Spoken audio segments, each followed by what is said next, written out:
So first thing வந்து நமக்கு அந்த பில்ஸ் என்ன பண்ணுதுன்னு நம்ம பார்க்கணும். நான் ஆல்ரெடி சொன்ன மாதிரியே பீரியட்ஸ் அப்போ வந்து நம்ம கர்ப்பப்பை நல்லா சுருங்கி விரியணும். அந்த சுருங்கி விரியறதுக்காக ப்ராஸ்டோகிளாண்டின் ஒன்று சுரக்குது. இதை கண்ட்ரோல் பண்ணுறதுக்காக தான் நம்ம வந்து இந்த மசில் ஸ்பேசமை குறைக்கிற மாதிரி டேப்லெட் வந்து நம்ம கொடுக்குறோம். ஸோ அது பண்ணுற வேலை வந்து நம்ம கர்ப்பப்பைக்குள்ளே இருந்து அது எல்லாமே வெளியில் வர்றதுக்காக. நீங்கள் அந்த கன்ட்ராக்ஷனை குறைக்கிறீங்க.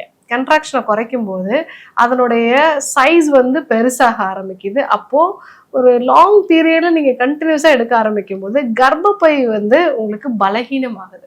அப்படி பலகீனமாகக்கூடிய பீப்புளுக்கு ஈஸியா அபார்ஷன் ஆகிறதுக்கு வாய்ப்புகள் இருக்கு. கருமுட்டெல்லாம் உங்களுக்கு கரெக்டா தான் வரும்.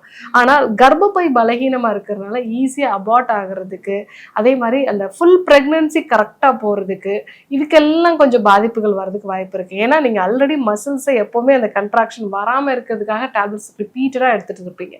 ஸோ அதனால இந்த மாதிரி நீங்க ரிப்பீட்டடா டேப்லெட் எடுக்கிறீங்க அப்படின்னா அது அபார்ஷன் அதிகமாக வர்றதுக்கோ இல்லை வந்து உங்களுக்கு கர்ப்பப்பை வந்து பெருசாகிறதுக்கு முக்கியமாக அந்த ஃபுல் ப்ரெக்னன்சியும் கரெக்டாக போகிறதுக்கு சில சமயங்களில் பாதிப்புகள் வருது.